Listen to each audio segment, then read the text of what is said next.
Hey everybody, I'm Dave Graber. And I'm Kelsey Anderson. Welcome to another edition of Buffalo Brief. Still now recovering on this Monday from another busy weekend. Another weekend that featured brutally cold temperatures. This morning, I think, was actually the coldest we've seen, at least from what I've seen. The ambient was -9. There was no wind really to speak of, so no. But when you wake up to -9, that's a little bit tough. Oh, that was tough. Yeah, a little bit. That was a lot of it tough for me. Did you do anything fun over the weekend? Beyond watching the Seahawks win, Yeah, boo game. which it wasn't a great game at all. I taught Chelsea Lavelle how to ski yesterday. At Holiday Valley? We went to Holiday Valley. Fantastic. She only had to go down the bunny hill. It was her first time ever on skis. She went down the bunny hill like 3 times. Now, what do you consider the bunny hill? What is the hill that goes when you go up the main one and then you go off to the right? Okay, those are not bunny hill. At Holiday Valley, the bunny hill is the magic carpet. Oh, and there's you 2 go up of the them. thing. There's Got like a baby bunny and a bunny. So we went on the baby bunny first. It was literal babies. And then we went to the other bunny hill. Pizza slice, right? And yes, I was yelling at her, pizza, pizza. I was like such a proud mom out there. And she's a very good student. She listened very well. She's athletic, so that helps Super too. athletic. We only went down the bunny hill like 3-4 times. And then we were on the chairlift. And she went down Mardi Gras twice. And Is was she doing it very wedged, or impressive. Is she paralleling? She's pretty wedged, but not too bad. Oh. And it was really impressive. I was showing my family. We are huge skiers. I was showing all of them, look at Chelsea go. That's and they were pretty good. like really impressed by it. I definitely have gone down like on my butt on Mardi Gras because I couldn't get up. I fell and then I couldn't get back up. But and if then you everybody like going above me. I'll take you out. If you were at Holiday Valley and you heard someone screaming, turn, pizza, that was me. I would love to learn. My brother-in-law is a really good skier as well. And even Sarah grew up skiing. Like their whole family used to ski a lot. The heights thing really screws with me. It really and I know that Mardi Gras is not super high, and that chair lift is not very high, and it's real smooth and nice, and it's like a lot of room, but it still gives me like uneasy. So it's fun because then I feel I can get comfortable and like ski and like maybe like even parallel a little bit. But then every time I get anxiety every About time the at the bottom. chairlift. Every time. You should wear music in your headphones. That helps with anxiety. That's not a bad idea. Yeah. I've never thought about that. When I first started skiing out west, which is a whole different ball game than out here, great idea. I realized I had a lot of anxiety at the top of those mountains because you really are so high up. Way up there. And so I started putting music in my helmet, and it was a total game changer. And you Really? just blast it a little bit more. I mean, sometimes it can be, they tell you not to put your music so high because you do want to can't hear, hear your right. surroundings. But you just turn it up a little bit and you just get that anxiety drowned out. That's a how good I idea. feel. I don't know if I've ever brought headphones with me when I've ever skied. That's a good idea. I'll have to do that. There you go. do with You can everything even else. put it just in one ear if you want to hear in your other. Yeah. All right. Enough about us. Enough about us? This is I about. did go running yesterday and it was like 3 degrees. And good job. It was awesome. Good job. It was so. If I'm you saw proud of me you. smiling from ear to ear running around Amherst and Snyder yesterday, I'm not crazy. I was just really happy to be out there. Really happy. I can't wait to get out there when it's not 3 degrees. I Well, have not run outside in this cold of weather. And you're training with Chelsea for. We will be announcing that we are training for the Buffalo Half Marathon. You can watch us train for the Buffalo Half Marathon here on Buffalo Brief. We will have a bunch of episodes on that. But let's bring in our Michaela Corzolo. She is our producer extraordinaire of our noon and 6 p.m. show.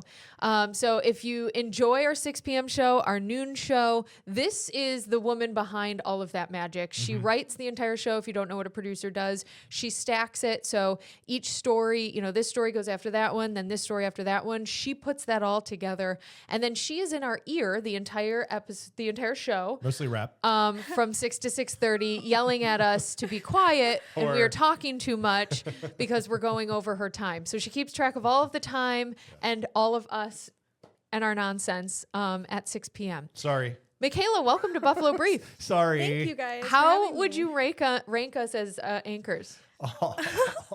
Well, What a I question. first want to say that I'm not yelling at them. I never yell. No, she That's I give true, a, you don't. I give a She's never stern yelled rap if Never I in her need life. to, but I'm not yelling. That's You've true. never- But as anchors, I would say Kelsey and Dave have really shaped me into who I am as a producer. Thank you. And they make me look at things in different ways, and they have just so much great learned and lived experience in this industry that they're a great source That's and really a sweet, great Michaela. friend Thanks. to have. Thank you. That was good. Yeah. You took that in a way that I didn't expect. Yeah. You guys know I love you. Well, thanks. And you know that feeling is mutual for sure. Okay, so Michaela will be seen on our social media channels over the next couple of months, more and more. That is because she is transitioning her role a little bit, and on top of producing, we'll be doing reporting for our social channels to begin with, and it might grow into something else down the road as well. And her first set of stories is on the tougher driving penalties that the New York DMV announced last year. Those are going into effect very soon. So she is here to tell us about those, that point system, and then about the videos that you will see on our socials that help better explain them.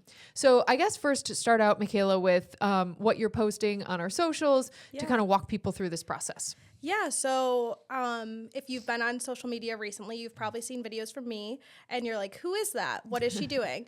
Well, I am kind of transitioning into a digital role, and I thought it was important to talk about what's going on with the DMV because these point value changes they could be very severe if you're convicted of these crimes. So the big takeaway is it's moving from 11 points in 18 months to 10 points in 24 months. So that's 2 years. So not only are the points rising for certain crimes, these points also stay with your driving record longer. And you said if over that course of 2 years you get 10 points, what happens?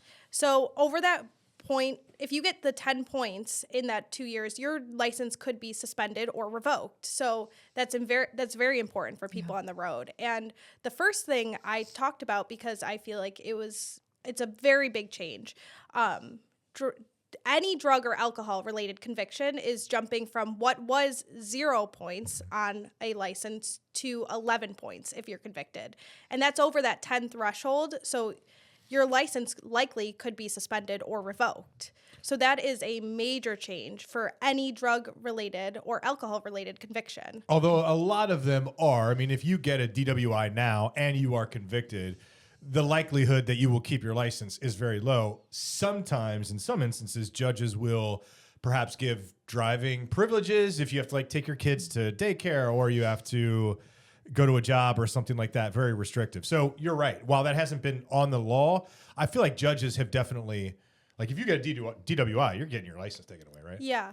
So it's just more so that now there's a record. Yeah. It's being held on your driving record, and that's something that even after that 2 years, if you get your license back, that stays on your standard driving record for 4 years from when you got your license back. So it's not just 2 years from when you committed the crime, it's those 2 years after.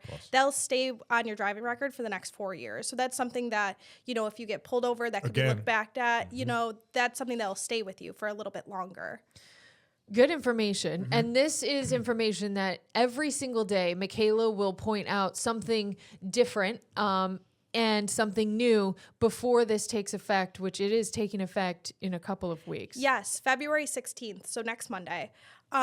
So the whole point of it is, this is a lot of information. There's a lot of things that are changing, and what I wanted to do is break it down into shorter form videos so people know before February 16th what could happen if they are found guilty of committing those crimes and how it could affect their daily life.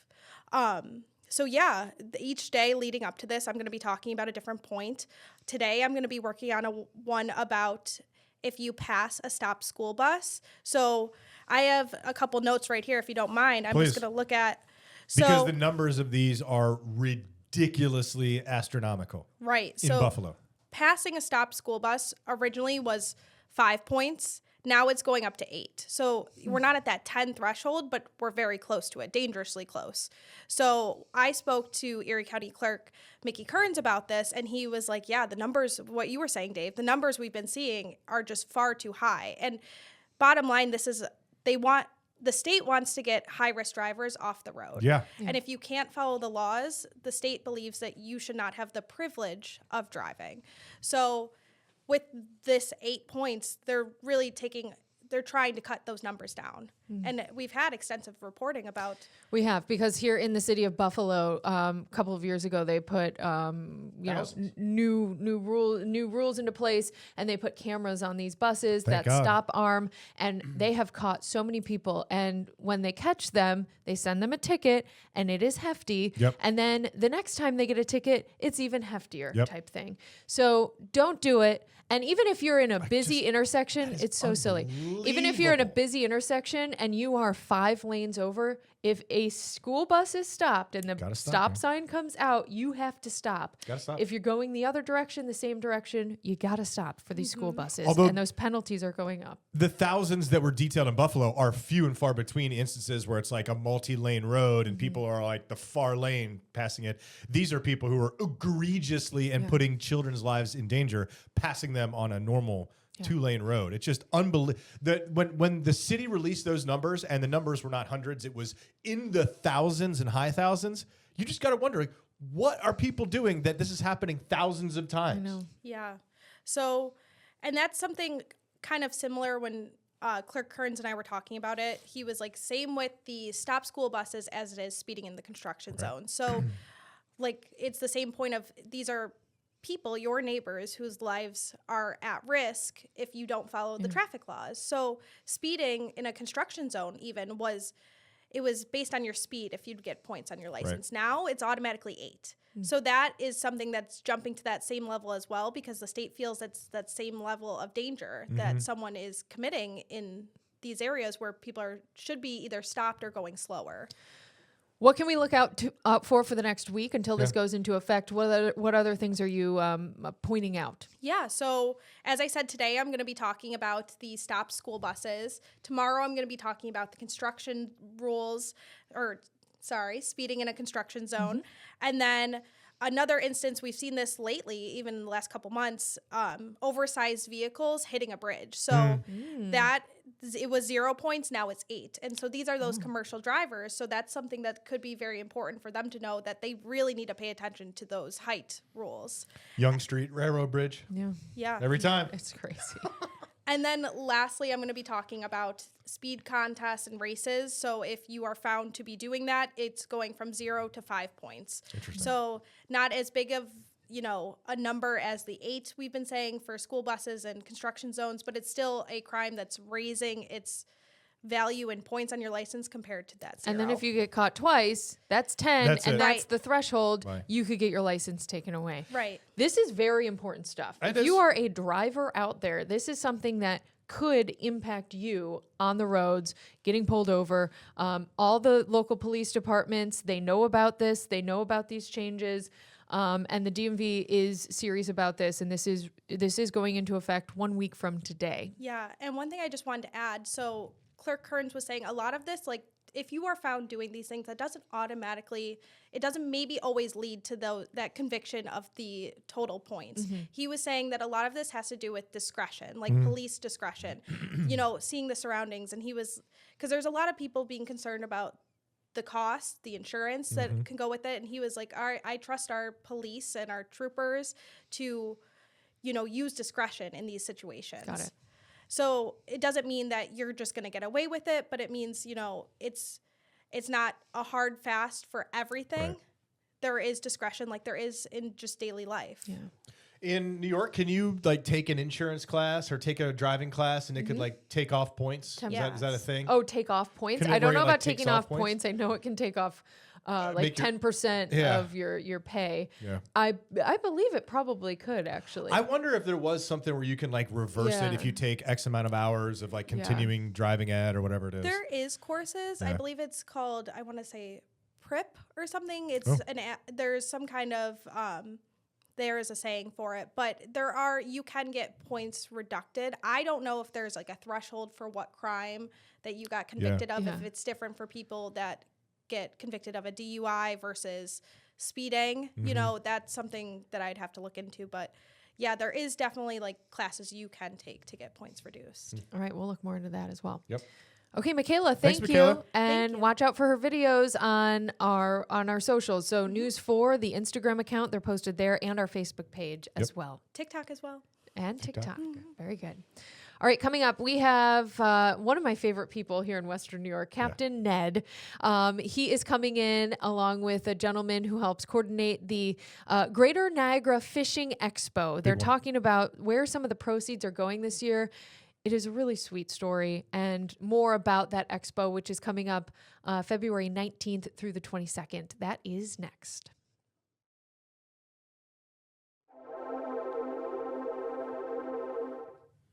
Hi, everybody. Welcome back. We are talking about the Fishing Expo that is coming to Western New York big one. in a couple of weeks. It starts on the 19th. It runs through the 22nd. It is in Niagara Falls, and it is huge. The biggest, I believe, in New York State. We'll have the next two guys explain that. We have one of my favorite people in Western New York, Captain Ned, joining us now, and Frank Campbell, who is with the Greater Niagara Fishing Expo. Gentlemen, thank you for joining us. Thanks for having us. Is this the biggest fishing expo in New York State? It is the biggest fishing specific expo. So there are bigger outdoor shows, but this is geared towards fishing, and that's all that's there. I love it. And Frank, I imagine it is an important place, and why it does so well is because you're situated right between two lakes that offer incredible fishing, different sort of both Ontario and Erie. I mean, I imagine that's probably why it is too, right? Oh, 100%. We have what I consider the best freshwater fishing in the world. Nice. And we did an economic impact study a couple of years ago and found out that the fishery was worth about $60 million to Niagara County a year. So we've been growing on that and the importance of the fishery. And this, whole lot is an opportunity to give back. That word you're using, fishery, does that mean like the fishing industry? Yeah, 100%. Got it. Thank you. I mean, we have multi-species angling. We have angling that's available 365 days a year here in Niagara County in Western New York. So it's pretty unique. All right, let's talk about the expo. Big deal, and it is big in size. The Greater Niagara Fishing Expo, the 19th through 22nd. Where is it, and what can people find there? It is in Niagara Falls. It's at the Niagara Falls Convention Center. And it's 180 vendors or 180 booths full of, fishing, I'm going to say manufacturers, different tackle shops. And there's also an educational portion to it where we offer over 240 seminars, which is it's by far the largest seminar opportunities that any fishing show offers. Can you talk maybe a little bit about, you mentioned it briefly, what kind of the industry is like here because of Ontario, because of Erie? What is the sort of fishing scene like here? For folks who live here, they probably know. If they're anglers, they probably already know, right? I have a buddy who's from here who now lives down in Binghamton, and he comes up almost every weekend to either go on Ontario or go out on Erie for one of the expeditions or whatever. It just seems like, and I'm not an angler, so that's why I'm asking this. It seems like the industry locally is very healthy and very, very active. What do people find here that makes it the best freshwater fishing in the world? Yeah, I mean, one of the big things is the diversity. We have walleye fishing up in Lake Erie that is probably the best in the world. We have trout and salmon fishing in Lake Ontario. So you have a unique combination where you have a warm water fishery and a cold water fishery. Okay. And the opportunity to fish the Niagara River, which doesn't freeze year round. So you really have a destination. Wow. And that's what we found, that this is really a fishing destination. And why wouldn't you have a great fishing show and a fishing destination? Yeah. All right. And this year we're talking Fishing Fights Pediatric Cancer. That is kind of the theme of the Fishing Expo. And that's why we have Captain Ned here. Captain Ned, we have met in years past because of Shine Gold. So Shine Gold is this organization that raises money for pediatric cancer. And you are a huge advocate for it because you take kids who have cancer and their family members, their siblings can come along on these amazing charters. And I got to go on one with our chief photographer. Talk about your organization, when you started and what you do. Well, we started Catching Dreams Charters 8 years ago. We were working with the Courage of Carly Fund at Carly's Club back then. And we had 3 kids. And fast forward to this past year, we had 159 inquiries this year. Wow. And had 128 families out. So multiplied by 3. Basically, we fished every day of the summer from the middle of May to the middle of September, taking cancer patients out to give them a normal day without thinking about hospitals, medications, etc. What is that like when you sit back and think about that, Ned? The fact that in just that short amount of time, it's grown exponentially. I imagine it points to the need, which is somewhat unfortunate, but boy, doesn't it point to the success of your idea. Well, the success is really, I always tell people we get paid in smiles. You know, like we always say, it's the only business we started where we don't want any customers and we don't make any money. I love to shut the business down. But, you know, we work so closely with the Golisano hospitals across the state, with Roswell Park. It's almost like a fever. There's cancer moms. Cancer moms talk to cancer dads and cancer families, and it just grows and grows and grows. I'll go to a convention and say, "Are you Captain Ned?" And I say, "Yeah," and they'll say, "Oh, we were recommended to talk to you, from this family or that family." Wow. So, yeah, it's bigger than I ever thought. Yeah, and it's very rewarding for us. Sometimes these kids have never thought about fishing. They never dreamed about fishing. They think about fishing. They're like, I don't know. And then you take them out and they have a ball. And then you give them a fishing pole and other gear to take home with them. And this turns into a lifelong, hobby for some of these kids. I've met some of these kids at Shine Gold who just fall in love with this sport. Talk about that. Well, you can fish anywhere in Western New York. You can fish in the Erie Canal. You can fish in ponds. You can fish in the small boat harbor, and it's not a team sport, but it is a family sport, and that's how we really started, because we address isolation and high anxiety with the kids because they're not on a soccer team, they're not on a football team, but after 4 hours in the boat, they're a winner. They win every time, and we'll take them out as many times as they want in the course of a summer, during their treatment. Wow. Yep. Multiple times. So if they wanted to go and if their treatment allowed, they could go out. And I imagine, as Kels kind of just alluded to, kids that had never been fishing before, they do it once or twice, and they probably inquire and say, "Can we come back out?" Oh, absolutely. We give them a rod, a reel, and a tackle box. And Nice. I've had some moms saying that you've created monsters. I don't know how to put the line on it. I don't know how to put a hook on it. Right. I said, bring them over. We'll take care of it. Where do I find these worms? And you know exactly where to go, by the way, where those fish are, because we caught 3 within, I'm not kidding you, like 10 minutes. Nice. It was unbelievable. Okay, so let's combine these two. Frank and Captain Ned. How is the Fishing Expo helping Captain Ned and what he does and helping children with cancer? Yeah, the Fishing Expo, I mean, we wanted to educate people, not only in the fishing industry or the fishing that we have in the area, but also educate people to what Ned's doing. And I've been lucky enough to host some of these kids on board of my boat, and it just touches you. And how could you not do something like this? And what a platform we have. It's fishermen, giving back to a fishing cause. So we're looking at it as like that, and it's an opportunity to raise some funds and get more kids out. So it was just natural. Ned's been there a few years, and we wanted to up it.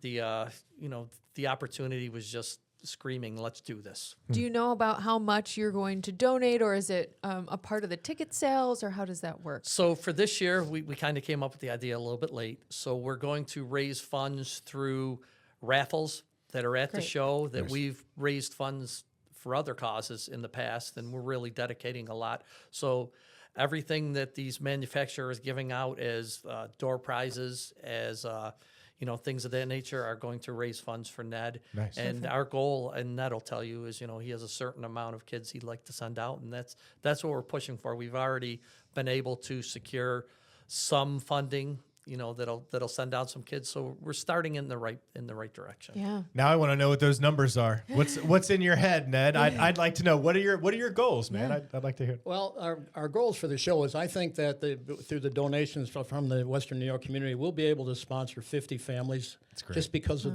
just because of the show itself. That's great. I really believe, I think I've got about 80, a list of about 80 families already signed up for this year without setting the date yet. Wait, you haven't even advertised for when you're going to be doing it, and you already have 80 people waiting. Oh, Oh my goodness. Yeah, I go to the Shine Gold events. I go to the various parties for like the Courage of Carly Fund. Sure. We always have a booth there. My goal this year is to have a couple hundred inquiries and take between 150 and 160 families out this summer, which is probably getting pretty close to max. I should say, as a footnote, we've got, between here and Rochester, we've got 15 captains that work with us. They work on a cost-only basis. They do a wonderful job. Wow. And because you can't do it yourself. Sure. So I'm doing more of the business than the fishing right now, but that's okay. I'm going to turn that around pretty soon. I was actually going to ask. I was like, what do you do for a job if you're going out fishing every single morning in the summer? But now I get it. It's a shared labor. I love that. And Frank, you're one of those captains? Yeah, I've been able to run charters around the area for about 35 years. I know I don't look it, but I am that old. So 35 years. That's a long time. Amazing. I've been. It's really a unique situation because a lot of other places in the country you wouldn't be able to make a living fishing, and that's what I've been able to do. So it's pretty Interesting. cool. Yeah. That's interesting. And that's everything from maybe running charters to hosting these expos to, right? I mean, that's Yeah. all- I promote the fishing for Niagara County in addition to running charters, in addition to helping out Ned. So we keep busy, but again, there's probably no other place in the country that you could do this. Yeah. That's great. Do you have a counterpart in Erie County? I know you kept mentioning Niagara County, but do you have a counterpart in Erie? Not at this time. No. So you keep saying Niagara, but you're really for all of Western Yeah. Canada. Oh, yeah. We promote the whole area. I mean, it's great. it's kind of makes sense. It's a big. You mentioned walleye, and it just kind of popped into my head. Don't we have that Dunkirk? Doesn't that have like a national tournament every year? Or that's Yes. a big deal. It just bring people from all over the world, right? Oh, 100%. Yes. It's a big one. Explain what fish you're finding in this region for folks like me who don't fish and don't, quite understand. Sure. Oh, well, there's bass, largemouth bass, smallmouth bass. There's perch. There's what we call a bunch of panfish, sunnies, bluegills. The walleye fishery, as Frank said, is fantastic. The bass fishery is fantastic. And this is just on the upper Niagara, Lake Erie. We go below the falls, and we've got brown trout, lake trout, rainbow trout, steelheads. The fishery is just unbelievable. And what's really neat with the kids is we don't care what we catch. We want them to catch 30 or 40 fish and be absolutely exhausted by the time they get back to the dock. I mean, the average age is 8 years old. And I've got so many pictures of grandpas and moms and dads taking pictures of the kids in the back seat with their head over, falling asleep already. That's great. So our goal is to bend the rod as many times as we can with the children. And I got to tell you, when you're out on the water, the sun is out, you're doing a lot of work because you're catching a lot of fish, as Captain Ned just mentioned. You're not thinking of anything else. You're not thinking, like you said, of those treatments of hospital walls. You are fully involved and engulfed in that moment. And I know it's true because I was there to witness it last summer. It was beautiful what you do, Captain Ned. Thank you very and much. Frank. Yeah.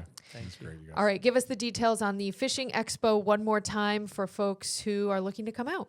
The Greater Niagara Fishing Expo, downtown Niagara Falls at the Niagara Falls Convention Center, February 19th to the 22nd. For information, you go to niagarafishingexpo.com. Free parking, low cost attendance. Children 12 and under are free if they get to go. So really good deal if you go up there. One of the biggest, if not the biggest in the state. Captain Ned, where do we find your website, if we want to learn more about your? It's catchingdreamscharters.org. Perfect. Very accessible. It tells our story quite well. And we're going to have 2 booths down at the show. We're going to have a lot of our captains participating. Oh, nice. We have a lot of the families coming in with the kids too to work a couple hours and then see the show itself. So we'll be quite busy. We come in the entrance, make a left, and that's where we're at. Okay, very Perfect. good. Can't wait to check that out. Thank you both Guys, for being thank you for being here. Thank you for Appreciate raising it. money this year for our local kids. Thank you for the opportunity. Thank you. All right, we will see you all tomorrow.